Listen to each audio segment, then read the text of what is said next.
It's 2 o'clock in the morning. Fishermen pull in their nets along the beaches that line the Angolan capital, Luanda.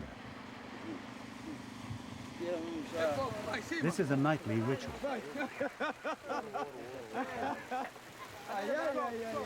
The waters that lay off the Angolan coast teem with fish and are profitable for fishermen like these. But Luanda gives a very different story to the rest of the country. The civil war that has raged here for nearly 30 years is taking its toll in this West African nation.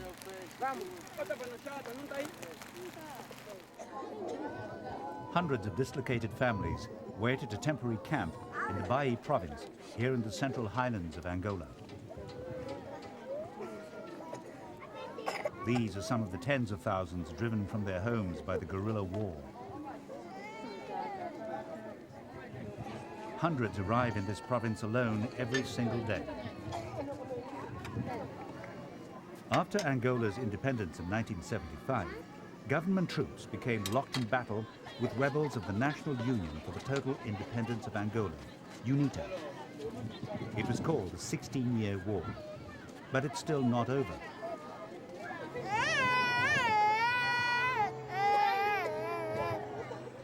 This is Africa's longest-running conflict, and it's estimated to have killed about 1.5 million people. Farmers like Ernesto Valente are left no choice but to leave their homes behind. Caught in the crossfire, they're threatened and killed by both sides who fear collusion. If they find anyone, they kill them. If they find anyone out there who's still working on their land or on their small farm away from this place here that's run by the government, then they kill them. If anyone leaves here and tries to go back, they hold them and then they kill them. They say you are living in the land run by the government. What are you doing back here? That's what they do. They kill, they just kill.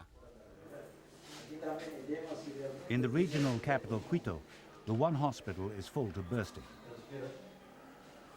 Malnutrition is widespread, as is tuberculosis and malaria. Aid organizations like Médecins Sans Frontières have long operated here. Doctors perform their daily rounds in the hope of freeing up beds. The reality is 1/3 of this nation of 10 million people are displaced and hungry.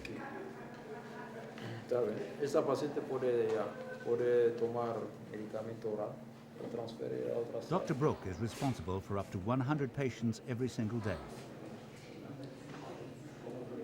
And the numbers keep on rising. They live in a condition which can only be described as terrible. They don't have any shoes, they don't have any food, they don't have anything. So when they get here, the medication that we give them is seen as a luxury by them. They've never seen it before. Many of these people don't know where the hospital is, or even what the hospital is. Entonces, generalmente ellos se tratan en sus casas con medicamentos medicamento tradicional, con tratamiento tradicional que generalmente llegan también a un hospital complicados que generalmente no podemos hacer nada por esos pacientes. Tenemos algunos pacientes aquí en esta sala que tienen ascitis, generalmente con abdomen y con cirrosis hepática asociada que debido a ese medicamento tradicional, no como se dice. In 1993, Quito was embroiled in a vicious battle between government troops and UNITA rebels. It lasted for months. Thousands lost their lives. The UN brokered a shaky peace agreement in 1994. By 1998, both sides had returned to outright war once again. Fighting was concentrated around this region. It still is today. There are now an estimated 80,000 displaced people living around Quito, and this is just one of 18 provinces. Aid planes fly daily over villages that have sprung up around the city. Some of these people waited for months before their cases were processed by relief workers. Only once their claims have crawled through the system can they be allocated homes in communities like these. For most here, this is now home. Until peace arrives, there is no thought of returning. But having a roof over your head is not necessarily the end to these refugees' problems. Francisco Eyambe lost his wife last year, soon after thieves broke into his hut, stealing what few possessions he still had, among them the papers that proved he was entitled to receive food aid. He now survives on what little he can grow and scavenge. When we go back to our houses, everything had been taken. We found that we had nothing left in our houses. Everything had gone. Well, that's the way it is. The world's like that. The state? Well, they can't help us anymore. We've got nothing left thanks to the robbers. That's why we're just here doing nothing. We spend the days eating and looking for food. There's nothing, absolutely nothing for us to do. Mines are still one of the biggest threats facing residents here today. Minefields litter this area. The desperate need to develop land for agriculture means the work of demining units is more important than ever.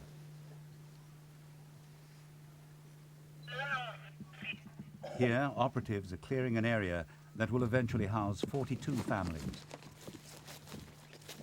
At the moment, it's far from safe. So far, 27 mines have been cleared from here alone. More are being found daily.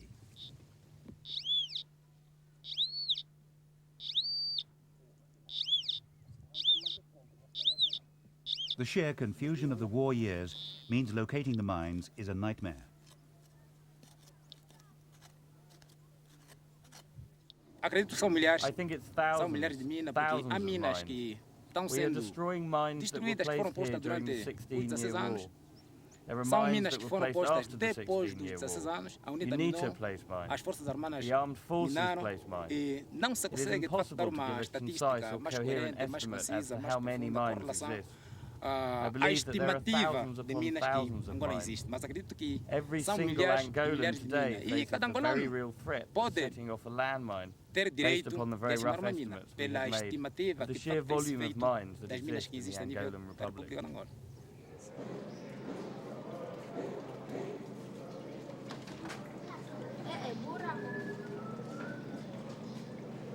For as long as the threat of landmines continues here, rich, fertile land will lie empty and unproductive, while thousands live on the edge of starvation.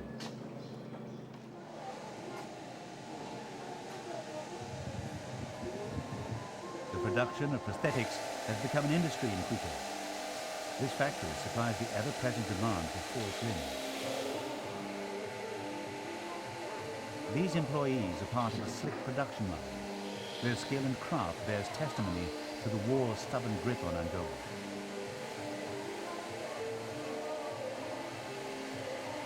Sadly, it looks like this factory will be in production for many years to come.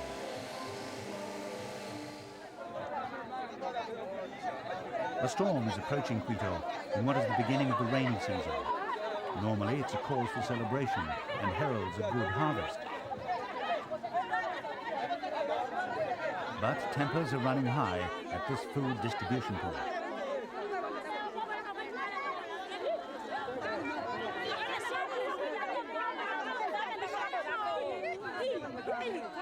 International food aid is a lifeline to the displaced of Angola. Failed peace accords and renewed waves of violence have meant that foreign aid intervention has been the only constant for almost 30 years. The fight to keep aid coming is as much of a part of life here as the never-ending war itself. In fact, aid and war have become interdependent. That's what lies at the heart of the Angolan tragedy.